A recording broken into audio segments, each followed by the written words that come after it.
Very brief presentation because Marco Marinucci will introduce himself better than what I can do. But Marco Marinucci is co-founder of MindTheBridge.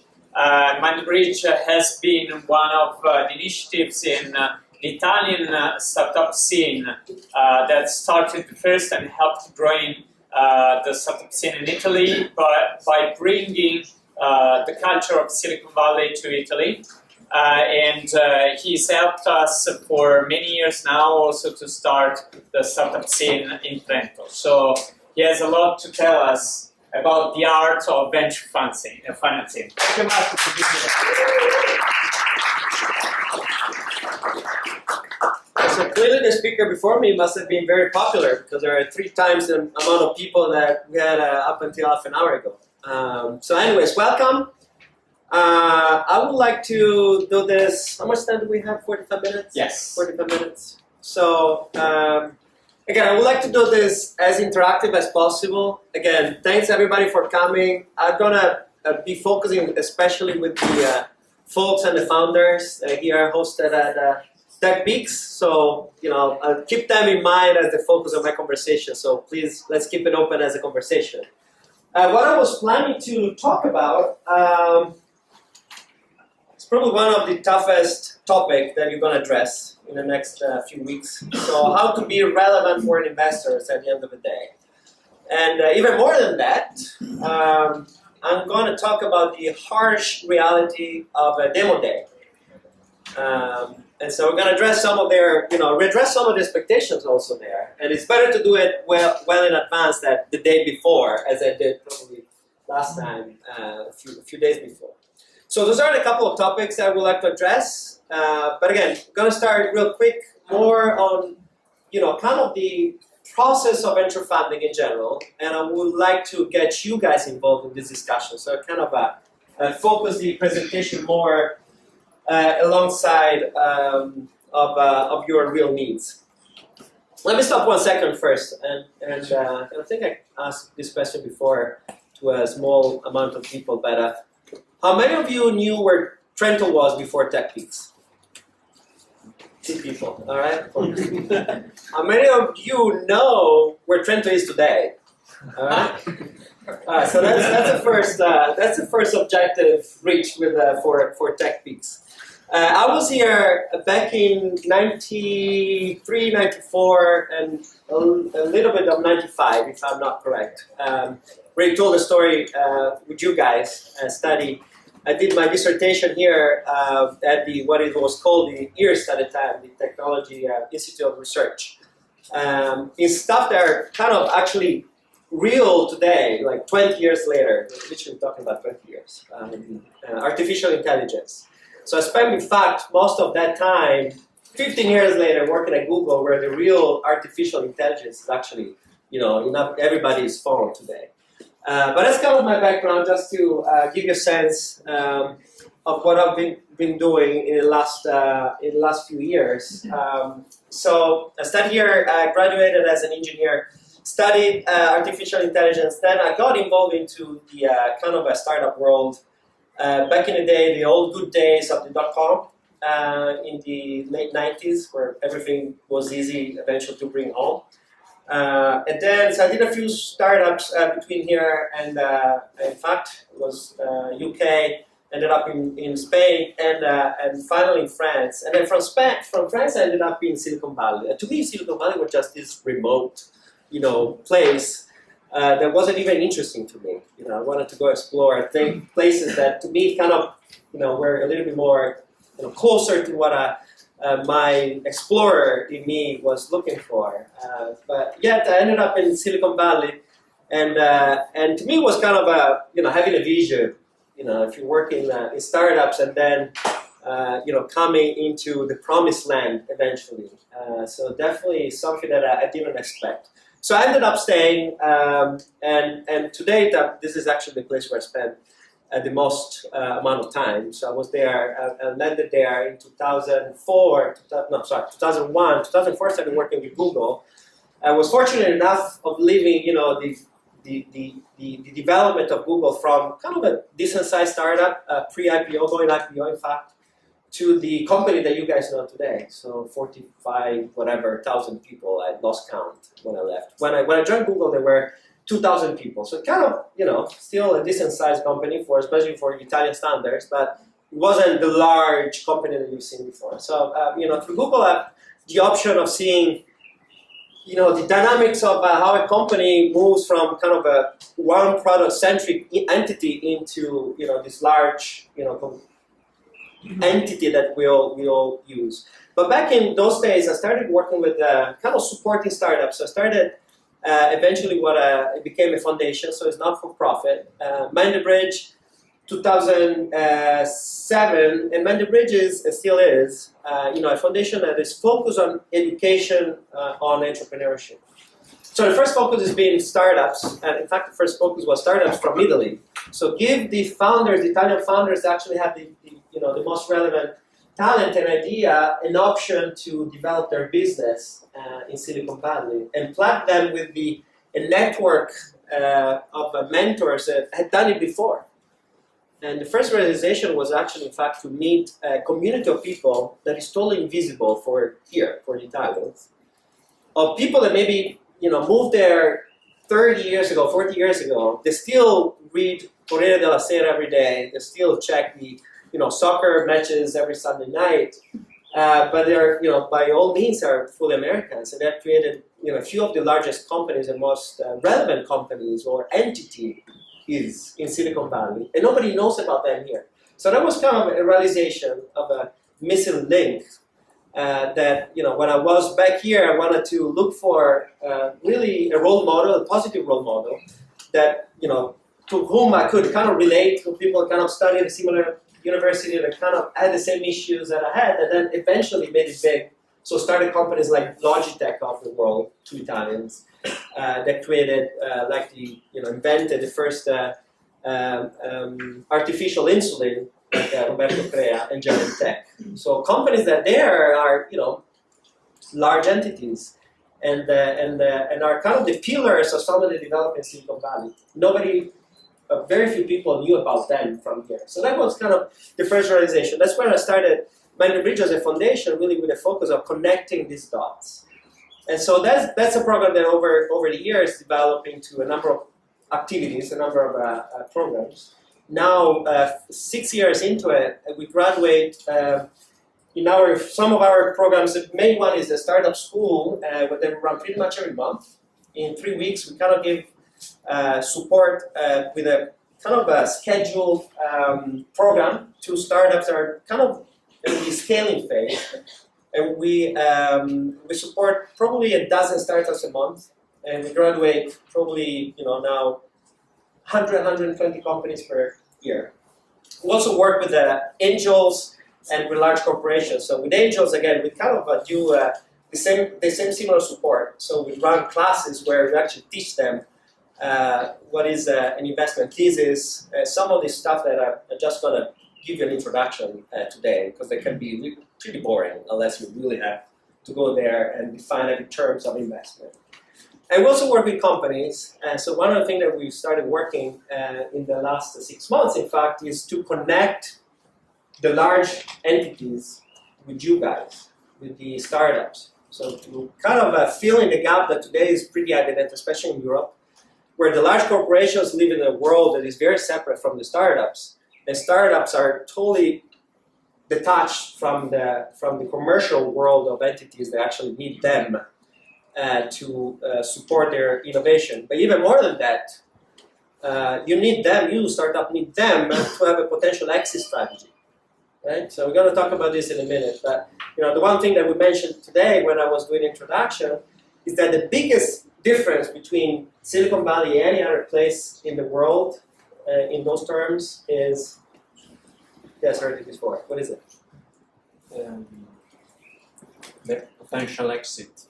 Potential exit. The fact that most of the acquisitions at different levels, especially learning stage, still happen in this small land with 80 miles in Silicon Valley. So the biggest difference in terms of macroeconomical differences in the ecosystem is that in Silicon Valley there is a potential for your startups to be acquired. So there is a potential for me as an investor to make some money out of it, right? So with no exit strategy, there is no gain. You know, the whole idea of investing in startups doesn't make any sense. That's why it's more complicated actually to be an investor in a place like Italy or Europe in general, because it's very hard after I invest money in your entity to see a potential return, right? So, and that is the main reason, the only reason why an investor invests in a startup, because it's a better return than doing any other kinds of investors. Okay, so we're going to talk about this in a minute.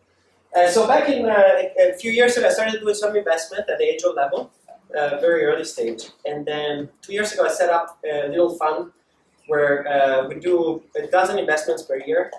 Started last year, and now we have 14 or 15 investments so far with companies that are, to some extent, international companies that are lending in Silicon Valley, so we help them with the localization of their business there. Okay. I also do some other stuff. I work with the Istituto d'Impresa Business School, I'm a board member, and I do some blogging and some writing. But even more importantly, I'm a happy father of two. All right, so let's go back to the harsh reality. This is potentially you had a demo day. Can you share what's the demo day? Okay, so demo day is this painful end of a process where you're supposed to show how beautiful you are. You know, you're graduated, you're showing your wings. So the demo day is typical when you do your pitching, the thing that you've been hallucinating for the previous 3, 4, 6 months. Okay, so you feel so much pressure because everything, start today. Say, okay, my demo day is, what is your demo day? Ours is July 18th. Everybody is invited. Right? Okay, July 18th. So you're already talking about this freaking date of July 18th that feels so far in the future. So demo days eventually, the expectation that you guys have about these demo days are huge, right? Because this is kind of, I'm graduating. Look at this, I became this.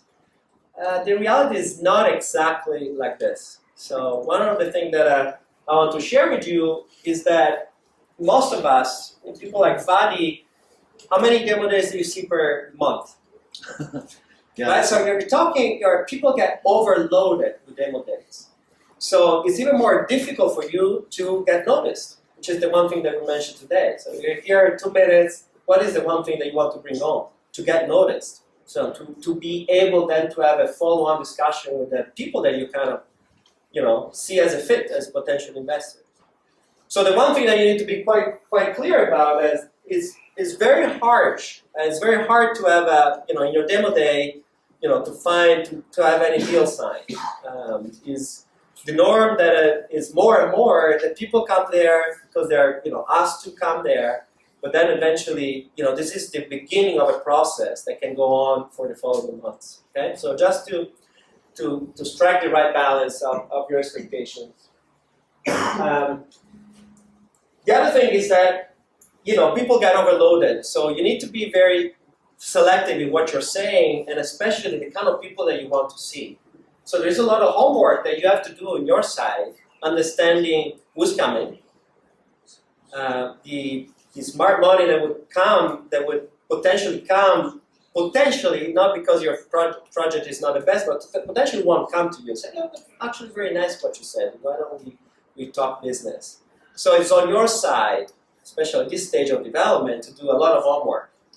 And typically this is the life of the CEO of the company for the following X months, and X is as big as, how good you are. Because the fundraising would suck up most of your time as a CEO. So be ready for that, because if you don't feel that that's, your kind of life, you're probably doing the wrong thing. But fundraising at that stage is going to be kind of a full-time job, at least a good 50% of the CEO time for X amount of months, okay? So this starts before. It starts with a thorough market research, knowing, understanding the people that are coming. So you need to study weeks in advance and kind of understand what is their background and how of a potential fit these people can be for what you do. So there's a lot of homework that people tend to underestimate before they go to demo days. Okay? So don't focus just on your nice slides and try to to deliver the best message with the right smile, but there is a homework that has to be done way earlier than that. All right, so before we go to more of the dynamics there, let me understand a little bit more of your understanding of the investment process. How many of you guys are here talking to the startups of this batch have already dealt with the investors in general? 4 people? 5 people? Okay. How many of you have seen a term sheet? 3 people? 4 people? Okay, so the group is getting smaller. What's the term sheet? Exactly, that's the right question. All right, so a term sheet is kind of your executive summary of an investment. Okay, kind of like what you do. I'm not giving you 200 pages of contract right away. I give you my executive summary of the kind of the offer I'm going to make you. All right, so that's as part of your process of negotiating. This is a good sign, meaning that there's people that are actually interested in going further in your due diligence, and that's the first step. And say, okay, those are kind of the macro terms that I would like to apply to you guys. All right, let me do another step back, because here with the 5 people that actually answered, I had some of that. Did you guys dealt with angel investors or VCs? Angels? Anybody else? Okay. All right. So for the one person that dealt with a VC, who's the guy? One guy. Who talked to VCs before? Talk to raise money. Talk. Oh, you talked to this. Okay. 2 people. All right. So we're getting smaller and smaller, always in this corner. So I might actually move on this side to talk to you guys. All right. So do you have any sense how a VC framework works? Yeah. Sorry. There's a camera. I'm not be moving like things. I didn't. So do VCs invest their own money? Yeah. Do VCs invest their own money? No. No? Whose money are they investing? Basically, they raise a fund from different entities, private investors, institutional investors. When they have this fund, then they go starting for talent startups and in turn invest that fund with startups. Usually, I think in the US, VCs raise money from big and like universities. Endowments. Yeah. So basically, they manage other people's money, invest in startups, and give them a return. There you go. Was that clear for everybody? Thanks for that. You used it pro in the room here. So typically, kind of a mature investors, a VC, does not invest their own money. I mean, actually, they're supposed to invest at least 1% of the fund, but this is typically, third-party money. So, and the people are giving money to them to manage are, as he mentioned, and US is very common, to be endowment. You guys know what endowments are? No, those are, so one of the structure, most of universities in US are, most of their budget is actually covered by the way that they manage this endowment. An endowment is like a fund where third parties, especially alumni, put money to support the university. And so a good amount of their operational budget is actually covered by the returns of those investments of this fund. So those are, the reason why I'm giving you these kind of references is because without that, it's very hard for you to have a conversation and a negotiation where you actually understand your power and what these people are, pressed for, okay? So the one thing that they need to do is that they need to bring returns, okay? So if I give you the money, I don't do it because I'm doing a donation, that's a different kind of a business, it's because I want to see returns. And potentially your returns are better than buying a building and selling it, whatever is available, okay? So this is kind of the pressure that a VC is under. You mentioned the idea of the fund. Do you guys know what is a fund as an entity structure? What is it? When we say there is a fund, what is it? Amount of money available.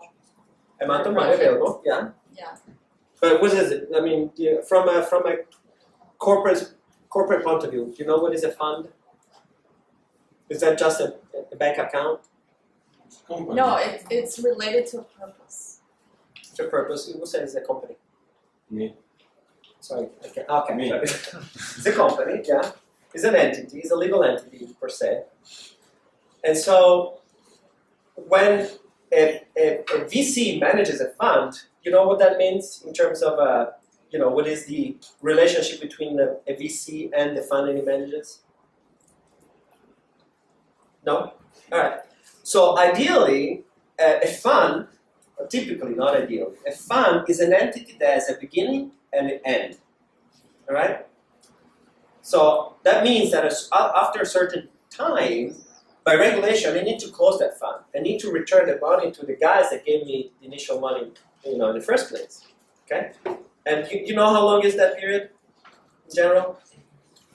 5 years. What'd you say? 5 years. 5. What's more?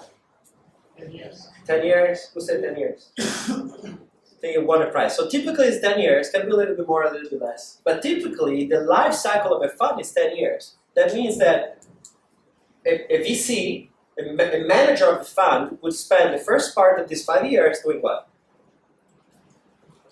Investing. And the second part? Try to exit this investment. So there's a pressure not to put your money indefinitely, but to put the money in you, knowing that 2 years, 5 years from now, I need to get this money back or exit this investment. Okay? So every time I talk to an investor, a VC in this case, I always talk to somebody that when he looks at me, he knows, okay, I've got 3 years to exit from this investment. I've got 5 years, I've got 7 years. So it's crucial for you when you talk to investors, understand at what stage of the fund they are now, okay?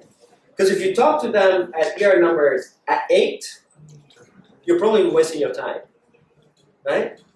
Because at year number 5, potentially all their fund is invested, is deployed, and then they have the remaining amount of years to try to exit those investments. So one of the first things that you should be doing when you talk to people that manage this fund is to understand at what level of development their fund is. Okay? Yes? Very realistically, most startups, especially in accelerators, they don't even get to VC conversation. That's the reality of the True. It's also true that this would happen probably in US. Here, in Silicon Valley, every investor is the market is much more mature. It's been alive since the probably 100 years now. Started in the late 40s or more. Today, in Silicon Valley, every fund is very specialized. So they do from A to B. They do exactly that amount of activity at that maturity of the company. In other markets, specifically here, there are a lot of entities, a lot of funds that do from seed to growth capital, to Series D and plus. So chances are that the people that we'll see in your demo day would actually under the same pressures. So it will be people that probably do even the 100,000 in investment, which probably in Silicon Valley would be considered typical, angel investment, but they do it under a structure of a VC. So the kind of the dynamics that you guys will see are kind of similar to what any VC investor would be in. Okay, so that's the one thing that you should check. So the kind of the background of the fund, the stage of maturity of their funds, and typically a VC would manage funds, multiple funds at a time. Okay, so rather than expecting the whole period of vesting of the 10 years, and if I'm smart enough, I have a good track record at year 5, I will start a new fund, right? So typically I've got one fund that is at the second phase of the investment, and I start a new fund. So, but those are information that you should find, right? So you should more and more the investment process is becoming more and more transparent, which is good because before, even up until 5-10 years ago, everything was kind of opaque. So it was kind of hard to see the returns of potential fund. It was kind of hard to see how big a fund was. It was kind of hard to see, kind of the kinds of investment that the people were doing. Today with entities like AngelList, have you guys heard of AngelList? Raise your hand. Okay, so if you haven't, it's time to do some homework tonight because AngelList is kind of like a LinkedIn for you as a professional, especially in the US, and just actually landed in Europe. So especially at your stage of development, having a nice profile on AngelList when you have a product in the market is essential. I mean, it's a kind of key to your potential development as also to fundraise. So we talked about VC. Now, the other piece, the kind of the other counterparty you deal with are angel investors. And to some extent, actually, angel investors for you are a much easier counterpart to deal with. Why is that? An idea? Why is that easier for you to deal with an angel investor? They're entrepreneurs, yeah. And most of the VCs, especially in the US, are ex-entrepreneurs. They've done it 3 or 4 times, and then they turn on the other side of the table. What else? It might be more flexible and have knowledge in the market that you need. That's very true. Why do you say more flexible? Well, it's like one person and it's their own money. And like this, it's much more flexible. Funds have regulations, probably they have boards of decision-making process. That you nailed it. That's exactly the point. So for you, it's a much easier kind of conversation because an angel, as he said, doesn't have a lot of regulation. So typically invests his own money, and they don't have a term. They don't have people of third parties they need to manage and get back, right? So even if your company turn into, I'm going to talk about this in a minute, the worst situation possible, which is not closing down. What is the worst situation possible that can happen to you as a startup? You don't get customers. Yeah, you don't get customers. That's pretty bad. What else? And out of money? Yeah, that's not. The typical you close down when you run out of money. So game over. You go home. Depending on the time. Be a zombie. Yes, you said a zombie. There you go. You want it. I wish I had something to give you. Be a zombie. This is the worst situation possible because you're kind of alive. You turn into, for a potential big business, you turn into a small business, into kind of a family. You're kind of decent return, decent business as a family business, but not interesting for investors. Investors want to see high results, high returns, right? So the worst situation possible for an investor is that you turn into a zombie. So you're kind of profitable, but you don't die, which is, at the end of the day, at least is a clear sign that this is a write-off. And you're not going to become big. So I'm kind of stuck because my money's there and I don't see any potential return. So that's the worst situation possible for an investor to look at you and you become a zombie 5 years from now. Okay? For an angel investor, that's a little bit less of a problem because typically, as an angel, I can stay in your the equity of your company maybe for 10 years, 15 years. I don't really care at the end of the day. I can, kind of get dividends if I care. A VC does not have that freedom, that ability to turn into a longer-term kind of investment. So this is going to definition. Those are kind of definition. So those are the guys that at your stage you want to talk to. So high net worth individuals, kind of in every country has different rules, but in US, for example, there's a clear definition. So when I'm an angel, I sign a deal with you, I kind of certify that I'm a net worth individual that knows what I'm doing. And typically in US, I think the definition you need to have at least $1 million dollars to invest. That doesn't, as high net worth, that doesn't include your house, for example, and some other stuff that you need to prove, right? So this is kind of a definition. That today, by the way, the crowdfunding platforms are totally disintermediate, so are totally changing the structure of investment. But this is still kind of the definition of an angel. Typically, they've been entrepreneurs, as you mentioned, in that kind of area, and they are kind of passionate about helping hands-on in what you're doing. So, your best fit is to find people that actually been active in your market, understanding your, issues that you're going through as an entrepreneur. And here was this guy. Draper? You're a pro. Are you from Silicon Valley? No. All right. Yes, this is Draper. Draper is kind of the quintessential, in there are thousands of VCs. But it's interesting because it's, well, first of all, it looks like Superman. So I actually, if you go and search him on YouTube, there's actually great videos when he's actually dressed up as Superman. So it goes, but I don't know if you've seen that. But it's a third generation of VCs. His sons and daughter are VCs, and potentially next generation again will be VCs. And whatever VC will be 10 years from now, which is something that's, by the way, totally different because the market is really changing. But it's kind of a quintessential VC. So typically, you run multiple funds. So typically, a VC, as I mentioned before, having under management, that's how you say, a number of funds. And those are, as I mentioned before, VC is a financial institution.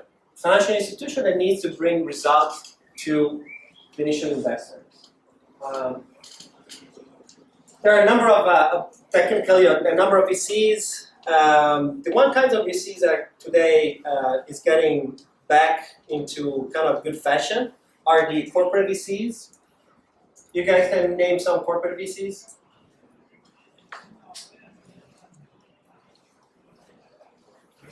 Telefonica. Say again? Telefonica? Yeah, Telefonica is a corporate VC. What else? There is one is actually Google. Thank you. Thank you. What else?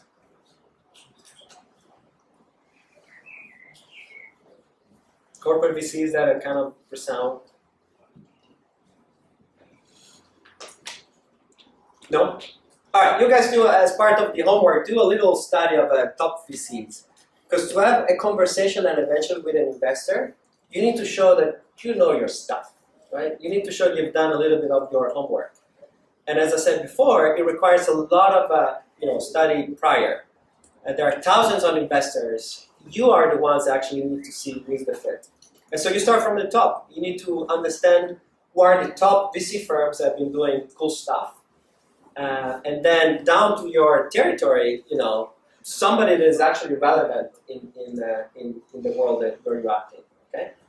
So Google Ventures, for example, is a pretty relatively new corporate ventures. It's actually structured in a totally different way. They have evergreen funding. You guys know what is evergreen funding? No? Meaning that you go to Papi and they give you money, when it's needed. So you don't have to do fundraising outside. You don't have, 10-year period. You just go when you need cash. They're gonna fill that. And this is actually has a good number of corporate VCs today work. The reason why they do investment as a corporate VC sometimes is different from why traditional VC do their business. Traditional VC do their business because they need to return money to the initial investors. Corporate VCs typically have different dynamics. Most of the time, they're actually doing scouting for a company, for entities that make sense in their corporation, and not necessarily are measured on their return on investment. Okay, so that's another thing that you guys should study before you approach some VCs. What about in terms of networking, platform money? So are angels more effective in networking you, or are more venture capitalists more effective in contacts and networks? So that actually leads me to the next slide. So there are multiple metrics that you can use to define what investment discussion you're having. This is one that's kind of politically correct. There's another one that is less politically correct. That is smart money versus dumb money. So smart money are the people where you go to, and typically, the financial side is important, but it's not the main reason why I'm coming to you. You're buying into the network. You're buying into the corporate development of a company. I can name at least a dozen companies that eventually have raised VC money that is actually staying in the bank. So I was talking to the founder of Crazy 2 weeks ago. He raised money, it was profitable, as plenty of cash, but yet they raised money because they know they were buying into a partner that eventually will help them develop strategy, business development, the team. This is actually crucial, and everything that follows that. Okay, so again, Those are expectations that you have, especially when you are there and you have the opportunity to look for the best fit for you. This is not the situation in general. You're there desperately looking for funding. That's kind of the average. You can come into a situation where you're actually in a very good position in negotiating, so you can actually go and look for the best fit. And typically you look for what we call smart money in that sense, where the financial side is really minor. It's not the main reason why. As I said, this is another way to look at the kind of sources. So here on the the timing of where I'm doing fundraising, and it is the kind of I'm giving equity away or not giving equity away, right? So typically, this is probably where pretty much all of you are. Actually, some of you already raised some money. But this is the typical beginning, what we call bootstrapping, right? So when you put your boots on and you're surviving with the funds that you have, you've done your families, you've done your own funds, you're moving to your friends, and then you're looking for the third F, which is fools, right? So you do friends, families, and fools. Those are the typical sources of the bootstrapping. Then typically you move to the next level when you do equity financing, meaning that you're giving away a little piece of your company in return of funding. Now typically it can go what is called today Series A. Series A is kind of the first official VC investment that is a little bit more mature, right? And then you can go later stage, and so you can have multiple series of investment. It goes Series A, Series B, Series C, and so on and so forth. Into the maturity, the growth stage of the company, where the kind of investments are in the $100 million. Okay, and especially lately, if you've seen what happened with the investment with Facebook, for example, before they went public. I don't know if you saw some of that, but investments of the VCs at that stage were in the 100 millions, right? So into almost kind of a private equity kind of deals, right? So this is the more mature investments, but still giving away equity. And then there are other forms of financing. We're not going to talk about this. This is the world of banks and the world of financial institutions that give you loans, right? So they want to see. I've got 10 minutes. Okay. All right. So that's how it works. This is essentially what I told you before. This is when you start a fund. A fund is essentially an institution, okay? And so a venture capital firm has under management a number of funds. Tell me some names of some of the largest VC firms that you might have heard of. Sequoia, that's always the first one that comes out. Number two, another Greylock. Do you have any idea of the size of how much they have under management? Size, just to give a sense of the range. 800 million? Yeah. I don't know if it's that much, but it's definitely in the billions, if not 100 billions. Right? Any idea? Tell me, some of the Italians here, who's probably the largest VCs in Italy?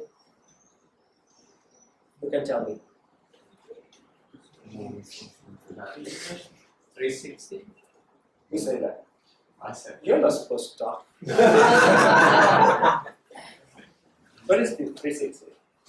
Caviar Yeah, 360. So just to give you a sense, do you know how big is their fund under management? Again, take it or leave it, just to have a sense of how much is under management. Any taker?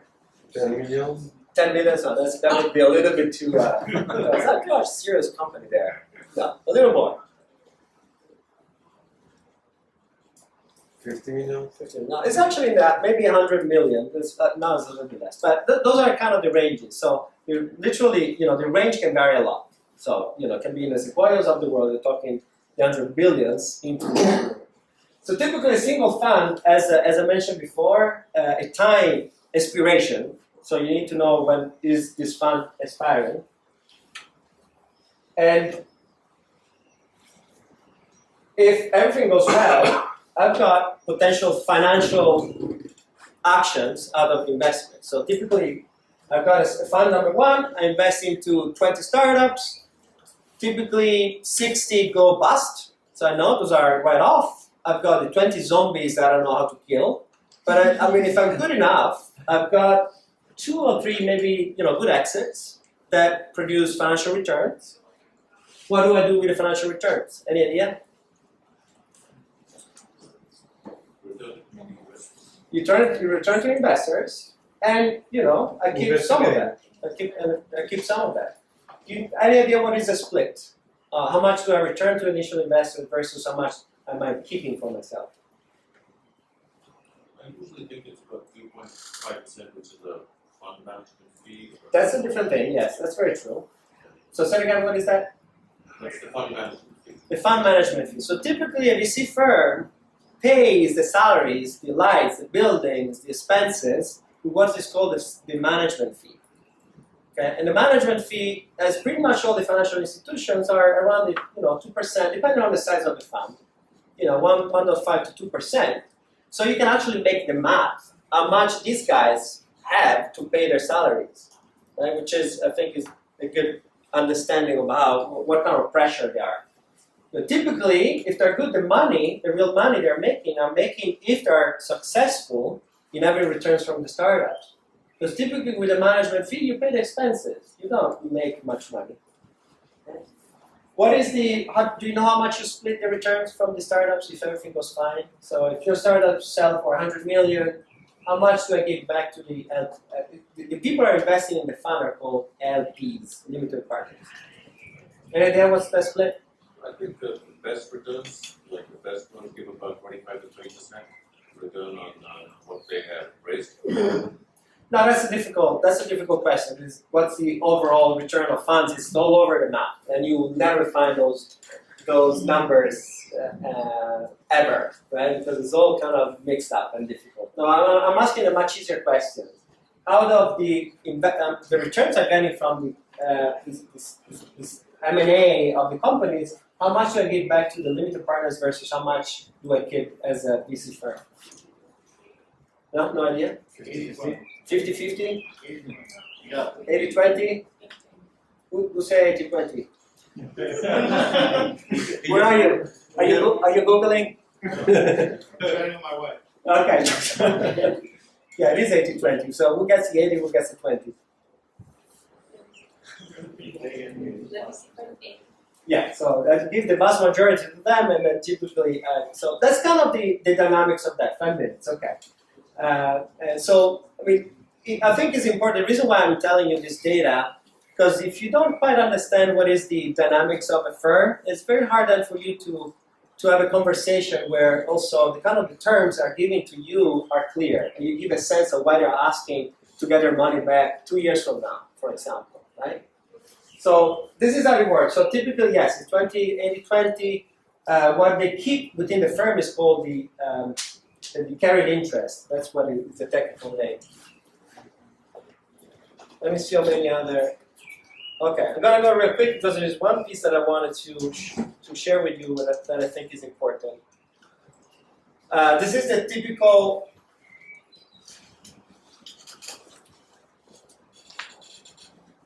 So 2 more slides I think are crucial for you. Number 1, you spend most of the time deciding the valuation when you deal with an investor. This is actually at your stage shouldn't be the problem, okay?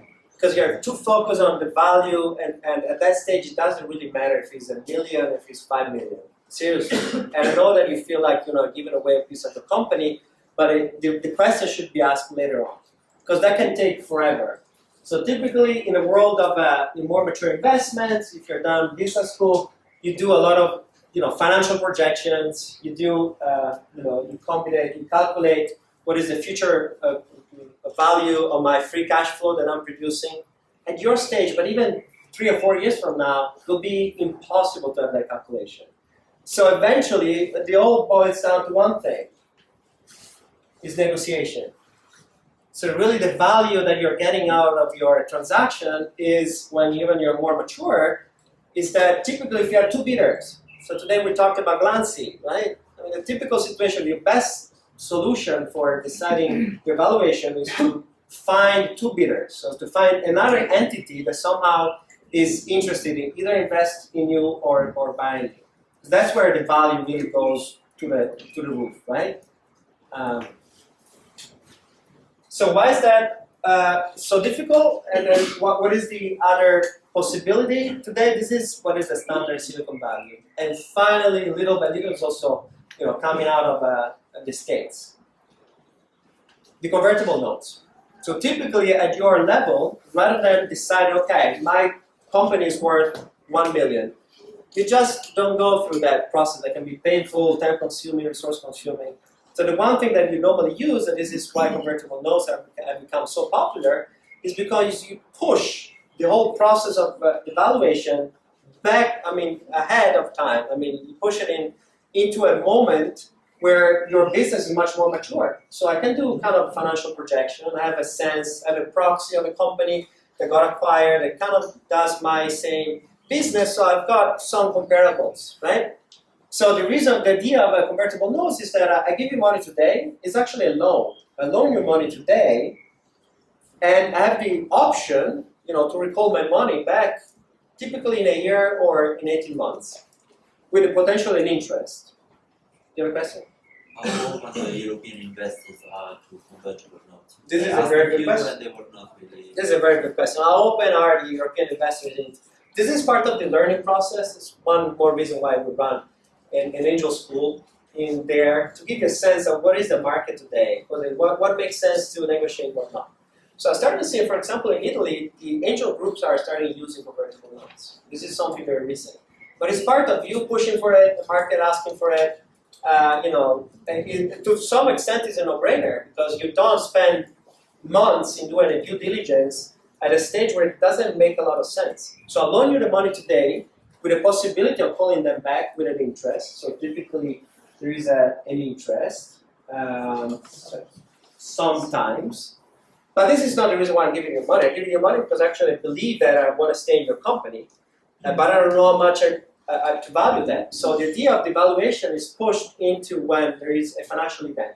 And a financial event is typically either an investment that is kind of mature in the millions, or is an exit, right? When there is that event, then I calculate backwards the equity that I kind of I took out of my initial investment at a maturity date or during the financial event. And typically I do it with a discount. So if the valuation is 1 million, I took more risk because I entered a year before, and so I take a discount to that evaluation. That's kind of the process.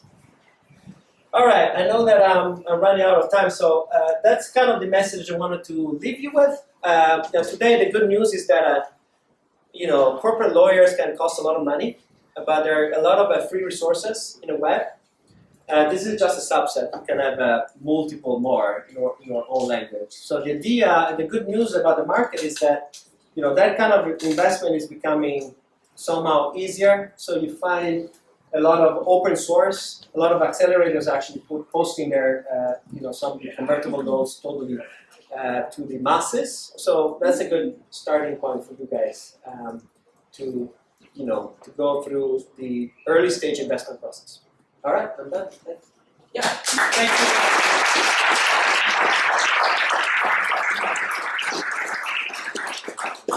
you. This was pretty interactive, so Marco used all of the time, but we can take one question in case there's one. Okay, great. We appreciate, so we'll give the stage. Thank you, Marco, again. We'll give the stage now to Fadi Bishara, where it's really a pleasure to have Fadi here. He's he's been living in the Silicon Valley for many years and all around the US. He'll tell us more about himself. He's now founder of Blackbox, that is an early stage investor, and he's helping entrepreneurs from all over the world to get value out of Silicon Valley, and with many contacts in a 2 weeks long very intensive program. So Fadi, thank you so much. Thank you, Paolo.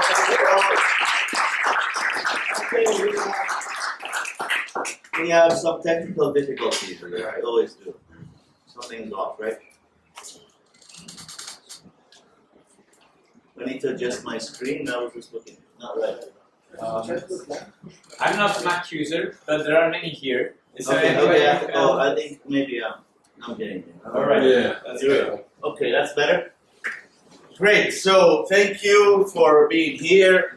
It's a great honor to be here. It's always a pleasure to meet fantastic entrepreneurs and all the people who are interested in this game of entrepreneurship, building companies, creating value, creating jobs, and moving the human quality of life and improving our lives all around the world. It's a great opportunity to be playing this game right now with the internet. It's just phenomenal, the kind of things that are possible, and the things that one can do from anywhere around the world. This game used to be an exclusive game to Silicon Valley, developing technology and innovation, but it's no longer the case, and thanks to the internet.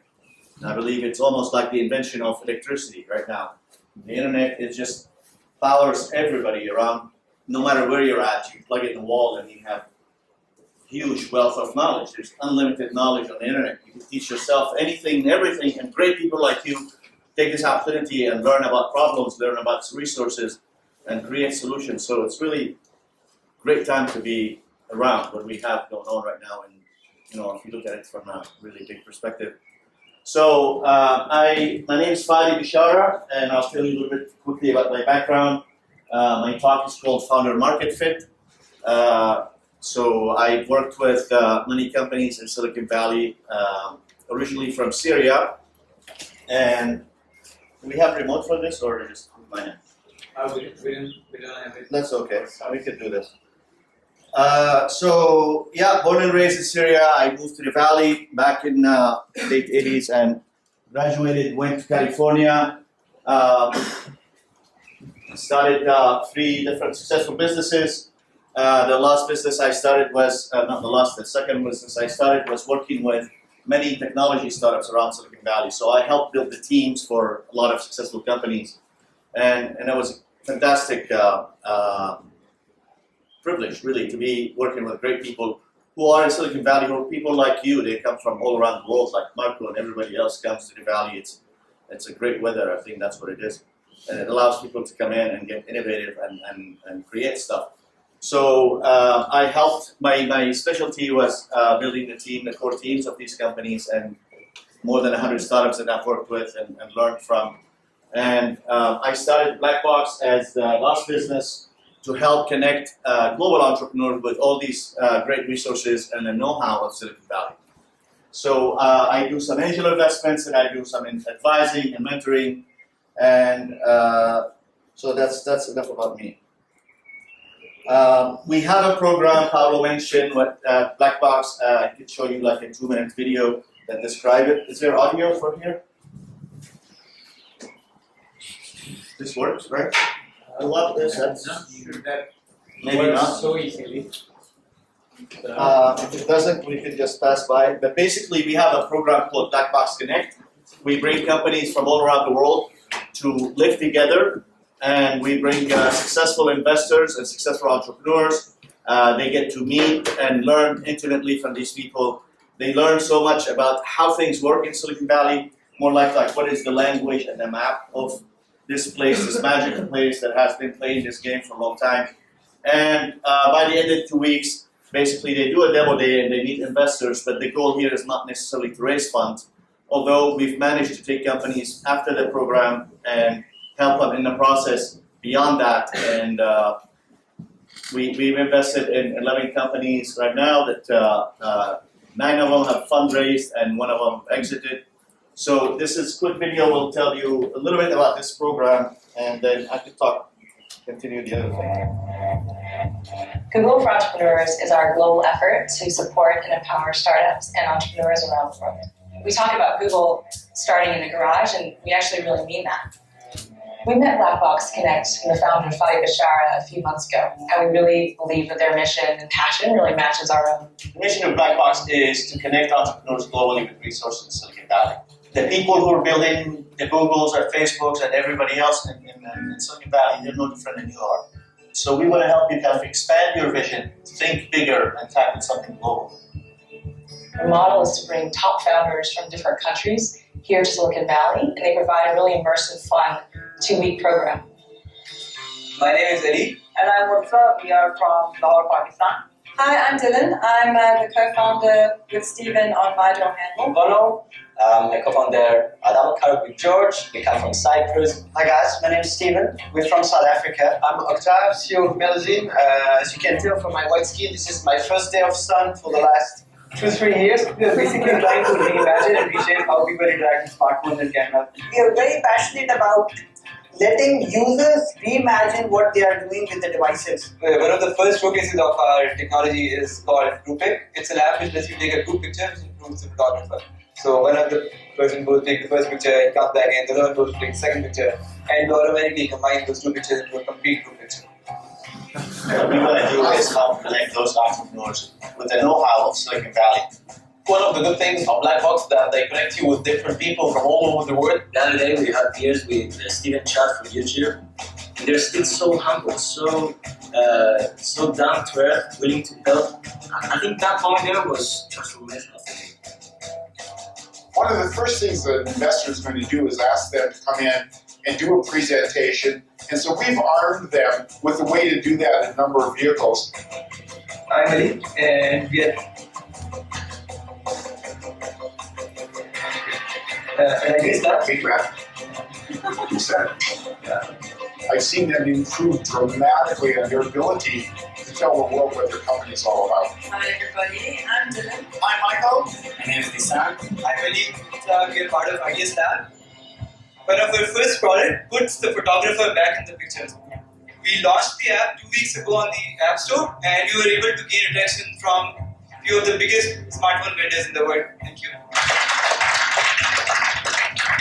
We released it on 10th of this month. And we were one of the top 200 apps on the US App Store.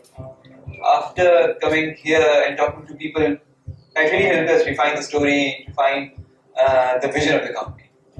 I am changed. My brain has been reformatted. I made some really good friends here.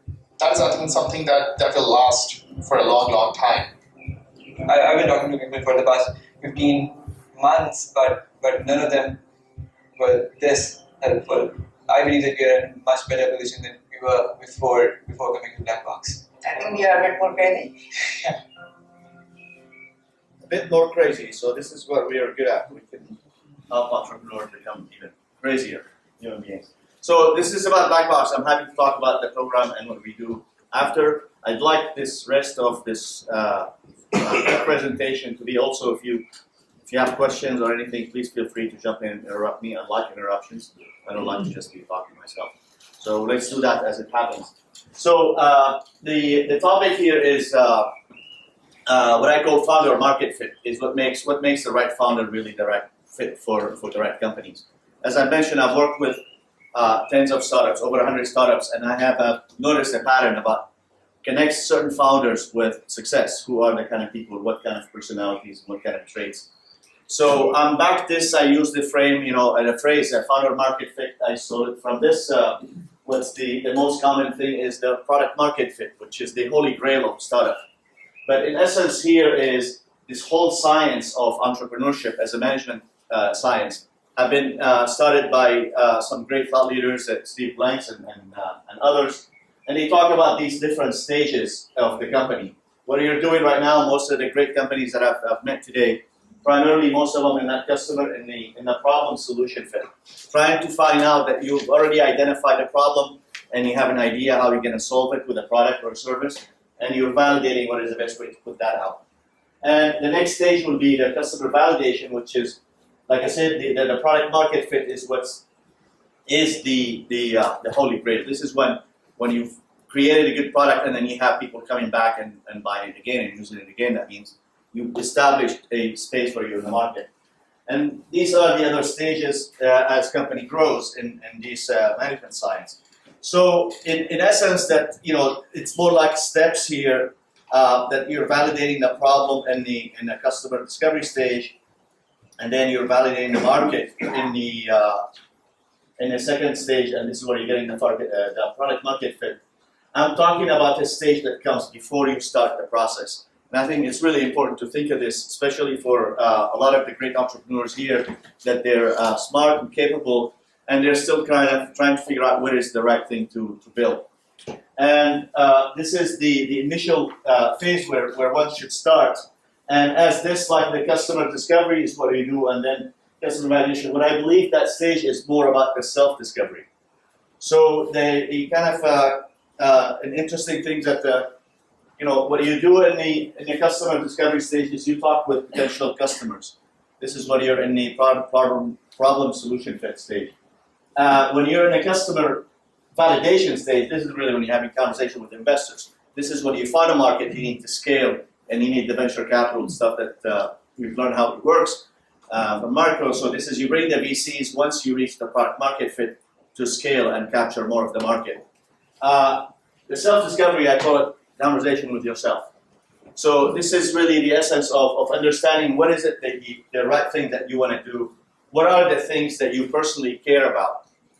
This is the beginning of all of that. It's not about choosing a product or choosing a market or saying, okay, I'm going to build this right now. Internet of Things is a hot thing, and I need to build some, other wearable device or something. It's not going toward building a product or a market because it may be a hot or it may be successful. It's more like start by understanding what are the things that you personally care about. What are the things that they're really your strength. This is typically, we're all good at the things that we like, we enjoy, and this becomes our strength. Nurture that kind of domain. Understand that about yourself. Typically, this understanding comes with just living life and participating and working and all of that. You identify from experiences like, I really like finance or accounting, or I like design. I love to make things. It's sometimes when you're starting your earlier career, you don't have this experience you don't have the luxury of really having learned that in life. So what do you do? So that's the more like a reflection, self-discovery about understanding the things that matters to you is a good start. Understanding what you've been good at is a good start. If at school people were coming to you to help them with maybe math, maybe that's where your analytics and imaginary brain works that way in that space. So just study from that is sometimes could be an interesting first step. And then the things that you care about kind of like by themselves kind of express the things that the problem that you identify that exists right now. You may think there's a problem with the way we do the banking. There's a problem with education. There is a problem with way people connect with each other. Whatever you're dealing with, whatever issues that might be obvious to you that could be done better, that's a good indication also. Whatever issue that you're frustrated with, these are the painful areas that it means something to you. You have an emotional connection to it. These are the areas that you want to explore more than just what is potentially going to be a profitable business. The best product and the best companies that I've seen are built by founders who really have dealt with the problem themselves.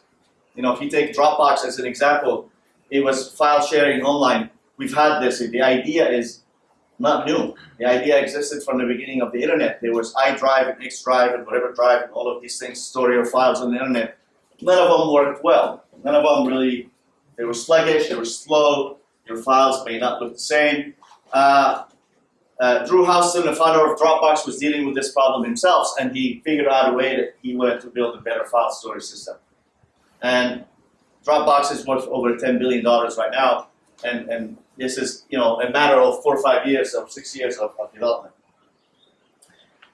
Most of the companies that I've worked with, most of the founders that I've seen really reach bigger success they were more driven by making a difference, by doing something, as Steve Jobs called it, putting a dent in the universe, than making money. The people who were interested in making money, they were the majority of the startups that they would fail.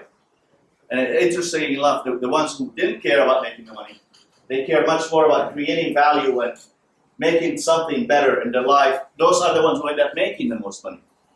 So start with, like as broader and large perspective that you could take to understand who you are. There are some exercises, there are some ways that you could learn what are the things that you care about. You could think of some of the people who inspired you. Dead, alive, it doesn't matter.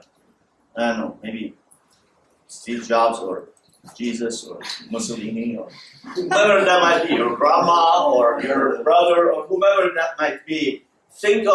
Make a list of these people. Who are the people who really you admire and you're inspired by?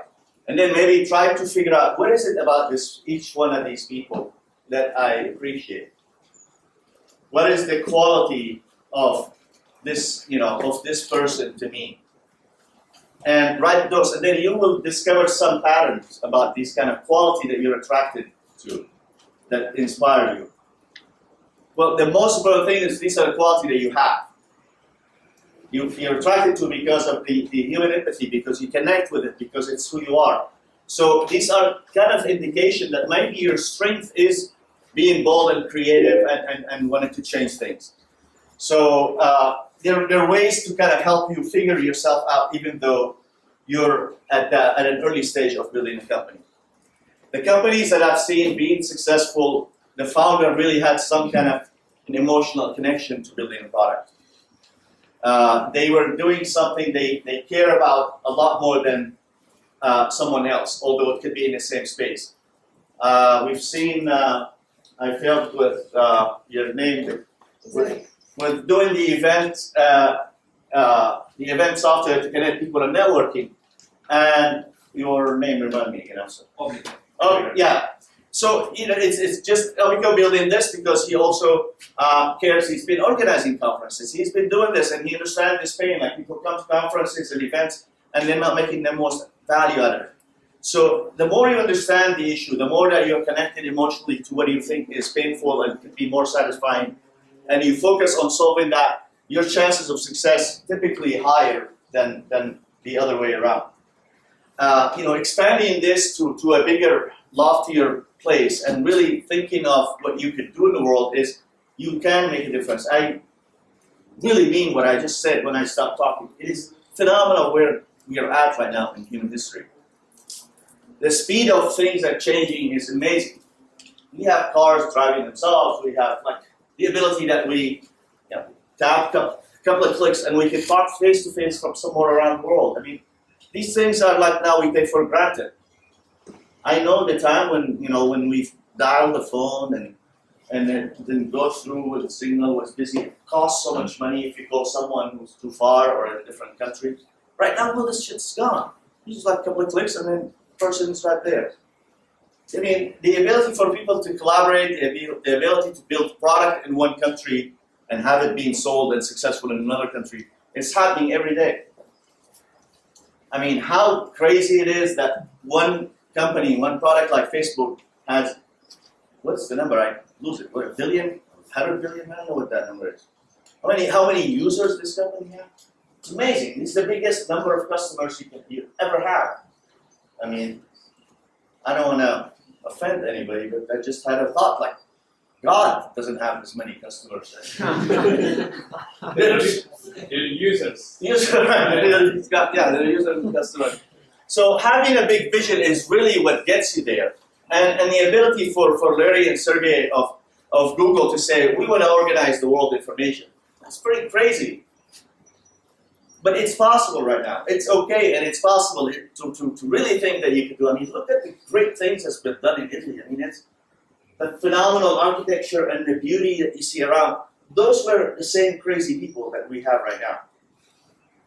They built the massive amount of time it took them and the hard work to make these beautiful sculptures, to build these beautiful, I mean, I was just looking at where this university is. It's like heaven. These people carved out beautiful space and nature where you can have education. Great. I mean, these are visionary people who thinking big, and now this opportunity is available to all of us, and all of you. And having a big vision is something that you understand what are the things that makes it important to you. So building these kind of companies and building these kind of organizations and creating value on this massive level, it requires a lot of help. This is not an effort one can do alone, and you cannot just do it by hiring people.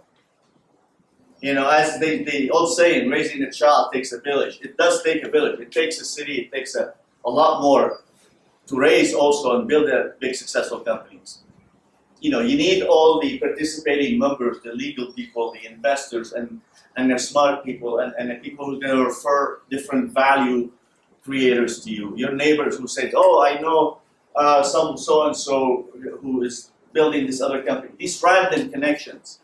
So you need help. When you have a big vision, you need to get a lot of help. So be prepared to be willing to take on the help. And that's not something that you believe that you can do alone. So the thing about help, though, is how are you going to get the help? If you look at this, it's like there is something in human nature. We all like to help. We're born and we're wired with a desire to help.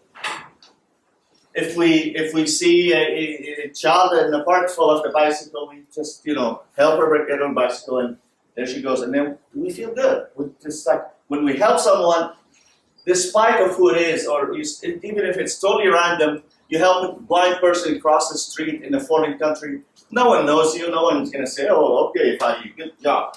No, I'm not doing it because I want to get credit. But when you do it, all of us will do it if we have this opportunity.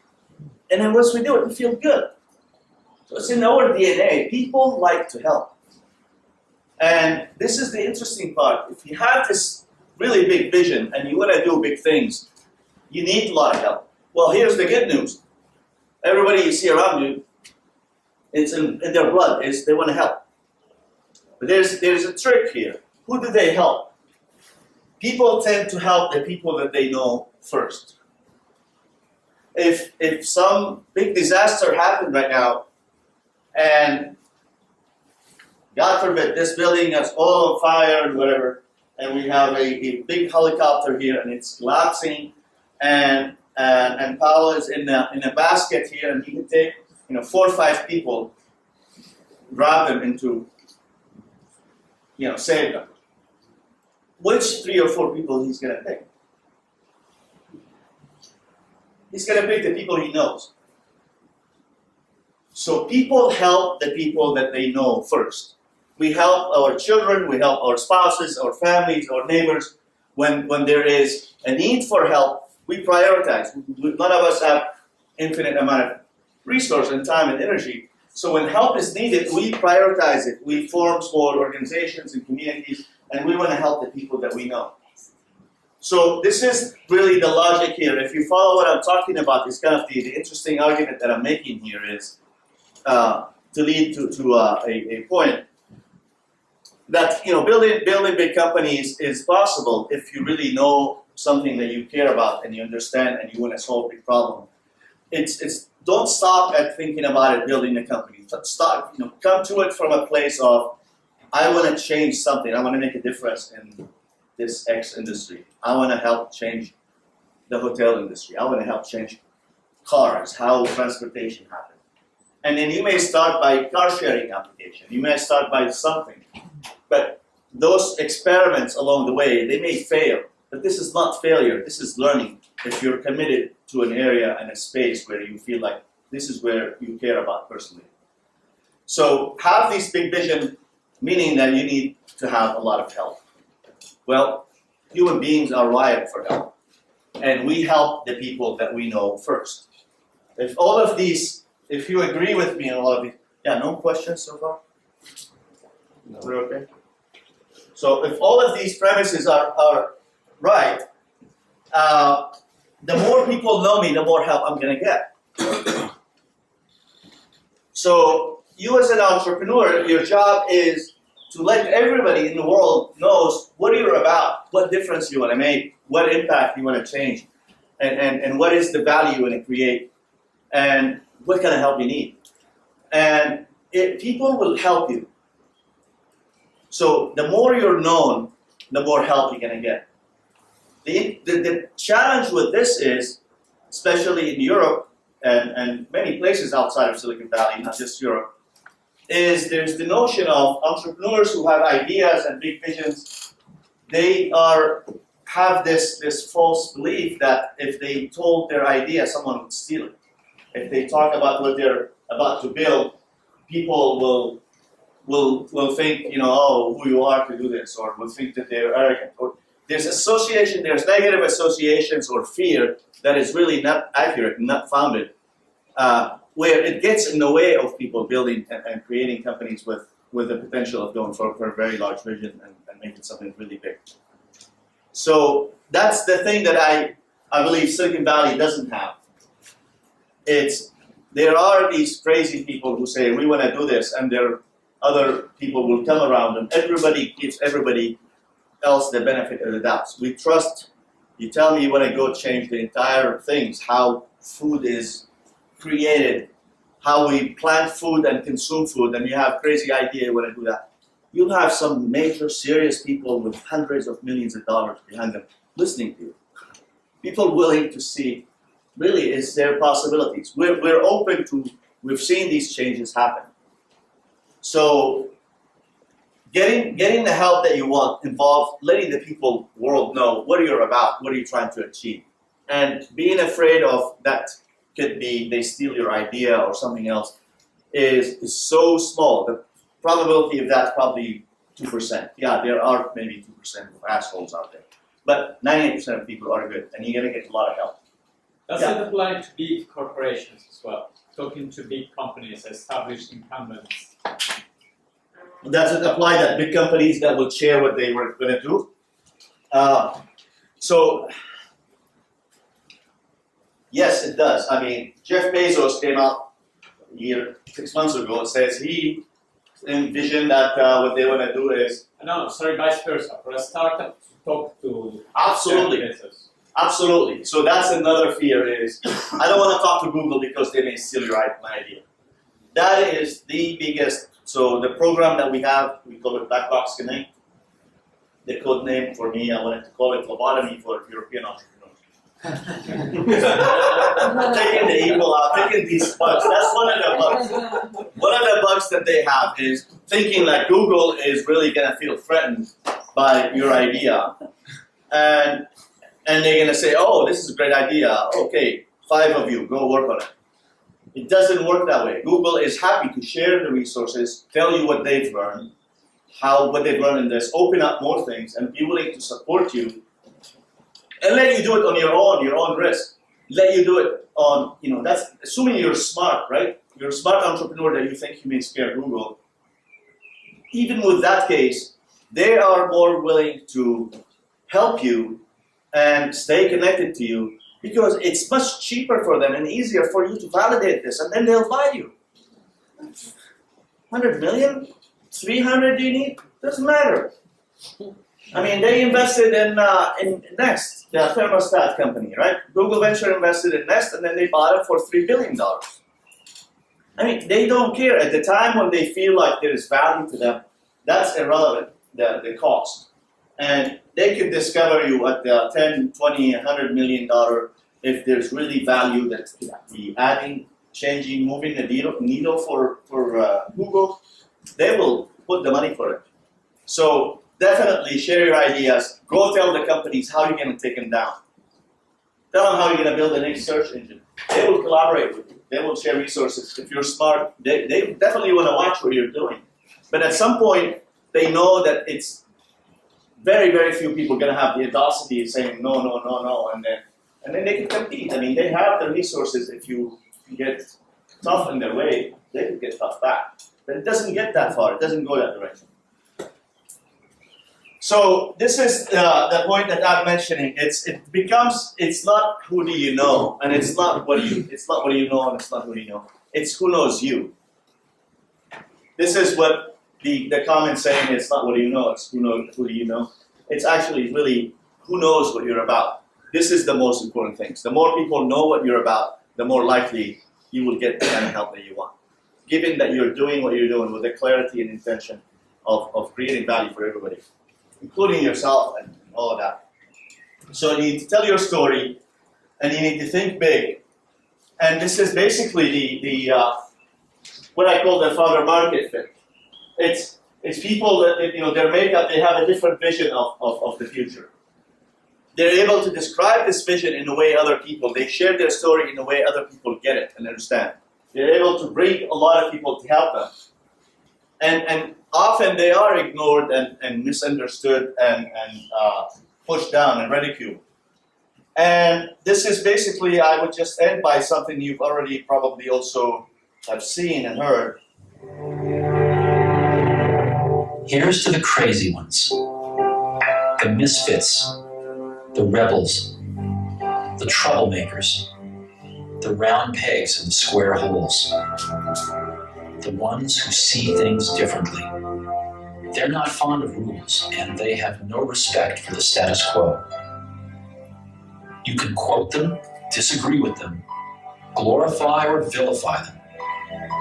About the only thing you can't do is ignore them, because they change things. They push the human race forward. While some may see them as the crazy ones, we see genius. Because the people who are crazy enough to think they can change the world are the ones who do. So, thank you very much for your time, your attention, and appreciate you having me here.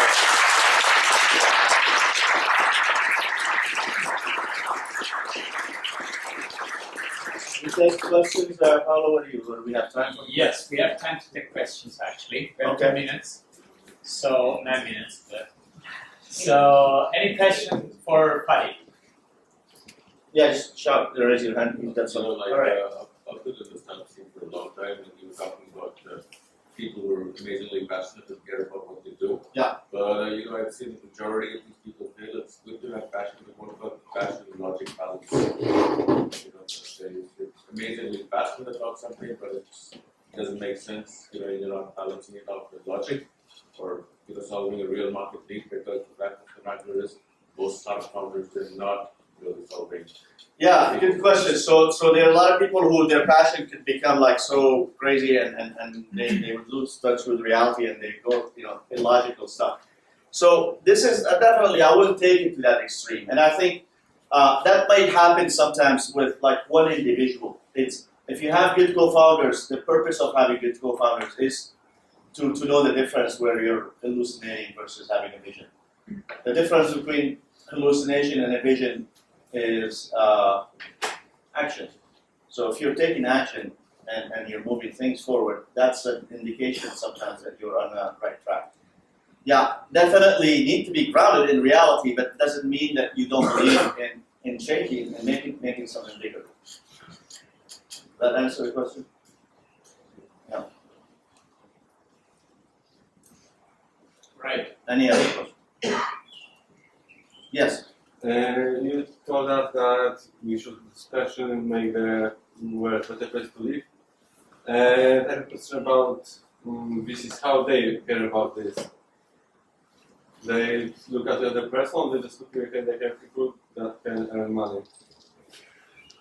So VCs, as you heard from Marco, they have they're very similar to you as an entrepreneur. They have someone else's money and they need to return it in 3-4 times. That's their job. And along the way, they have 10 years and they have process and they need to give it to entrepreneurs. So otherwise, no one else would give them money. So they need to succeed. So what they care about is making return to their customers. There are good VCs that some of the names that we've heard, different, so majority of good VCs in Silicon Valley, the most successful, and other VCs that I've met all over the world. The successful VCs always have found this, it's very obvious correlation. Passionate entrepreneurs are more likely to succeed and they focus on their people. Ideas change all the way. Most companies start with one thing and they grow and morph into. Instagram started with completely different stuff, right? Investors always invest in the entrepreneur. Investors don't invest in your company, they don't invest in your Excel sheets, they don't invest in your beautiful graphs and projections, all that bullshit is gone. No one talks about business plans. They want to see sometimes business plan to see if you're thinking to some extent logically or you're imagining things too far. But they invest in you as a person. They know it's going to be full of uncertainty and surprises by the time you're going to get to something. They're also willing to, be wrong at some point. So they invest in you, they want you to win, and they structure deals where they want you also not to be screwed. That's one of the practices that some of the new funds in this game that is evolving now in all around the world, where some of the VCs are making more damage than good. They have money, they invest in it, but they take too big of a piece of the company. By the time the entrepreneur raises a couple of rounds, they have very little equity. They're the one who's really dealing with the pressure of making this thing work and whatever and get profit. And they realize like there's no incentive for them, so they give up. So the VCs that they've been in the game before and they've seen it and they've gotten the 1000x return. They invested $1 million and they got $1 billion. Those are the ones who understand that this doesn't come with a straight line. This doesn't come with a predictive methodologies. They play these games of analyzing and all of that. But if you talk to the most successful VCs and tell them, how do you make your decision? They'll tell you it's their guts. They're good VCs and all of them, that's what they're driven by. They collect data to support their argument that I believe in this guy. He's got something that I think may be right here. Yeah, they look at the data, they look at the logic, they look at all these other considerations. You want to cover your bases, but it's all the decisions that us as human beings we make. They're emotional decisions. That's been scientifically proven. We find the data to support the logic, support what we want to believe in. So VCs are, they're your partners here. But there's a right time for the right VC, and there's the right VC for the right company, and not someone because they have money and you need money, you should take that money.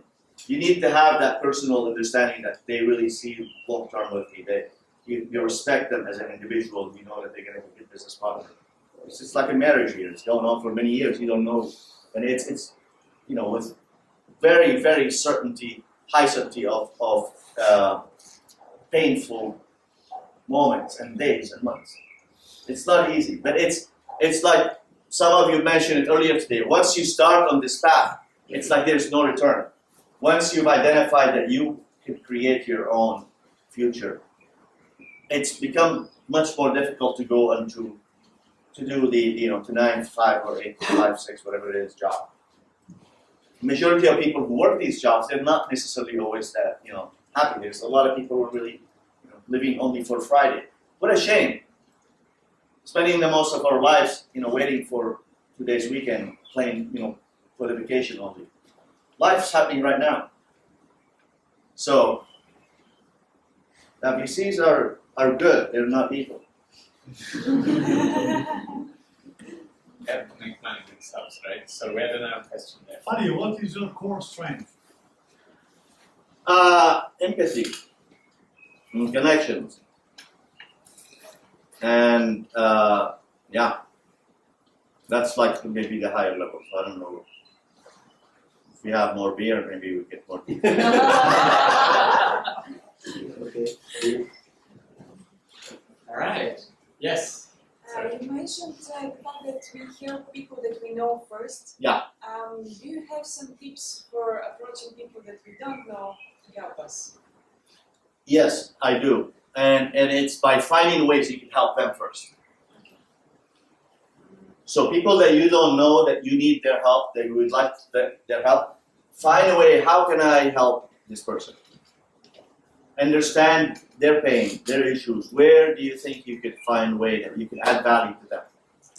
This happens on any level. You can help, the highest, most successful other people. Everybody needs help. There's always more things to be done and less time. And, you come to me and you tell me that there's this thing that you know someone who could do something that that will be valuable for me, and you just want to introduce me.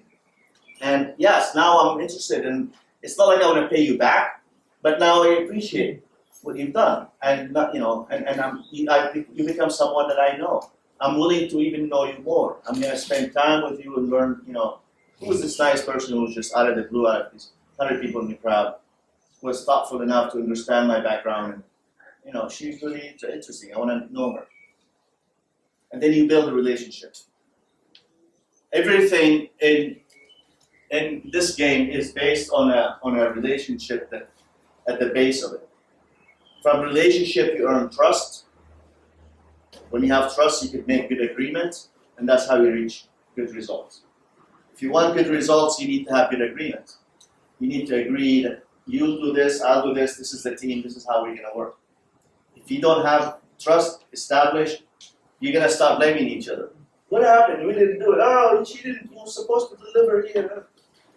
You need trust. If you have trust, then things happen fast. And trust is that you don't say trust me. I know you can't say hey, trust. No, you don't ask for trust. You earn trust, and you earn it by relationship and time. So relationships are the essence of it. You want people to know you. Start by giving before you ask, and build a relationship, and let them know more about you. Send them, brief email. Here's what I'm working on. If you have any input, they may not reply. That's okay. But the more they know, don't assume that they maybe have time to read novels or something. Yeah. What do you think about the dynamics that happened very recently about this company? This company was from last year. This 20 years old Stanford graduate student that basically raised the highest Series A or SID investment. You know what I'm talking about? I think so. Yeah, some Clinko, whatever. Yes. Yeah, like a payment. What do I think about it? Can you share a bit more of the story? Because I think so the question here is there's a graduate, it's like a student at Stanford who has raised $25 million in Series A based on a simple prototype that he's built this application that makes payments. People can pay each other money based on high frequency sound as the code that connects people. Right now we have it with emails and verification and passwords. So there's a faster way we can do it, and these sounds could be encoded and everybody can pay everybody. And smart kid by all means, probably, and exposure at Stanford is key because a lot of Yahoo and Google and many other things came out of Stanford. So VCs and other people, they have very strong ears to the ground. They're sniffing, seeing who is the next Zuckerberg in there. So someone could fool them, maybe. And so it could potentially not always. So what happened is this kid took the money and they hired 20, 30 people and and nothing happened. A year later, they're not delivering. The only thing that existed was the idea and the concept of a prototype, but they never really put a real product out there. The dynamics in the company is a mess, as I read. It's like people don't trust each other. There's a lot of weirdness going on. A lot of weirdness. So that's what I say. Trust your guts. If it doesn't smell good, something is wrong. And it's not you. Don't think maybe it's me. Because he basically fooled the investors, because that was not even a prototype, it was just a video, a mock-up. Yeah, I don't know the guy. I haven't talked to any of the investors yet in that deal, but I don't know what really took place. But to me, it smells like there's some bullshit in here. So there are people who will maybe try to take advantage of the system. I know we live in, realistically, there are people who are always trying to beat the system and cheat and cut corners. But I don't think they're the majority, but I don't think we should hold them as the example either. I'll just move on and just focus on the other good people who've done good things. all right. So that was great, Fadi. Thank you.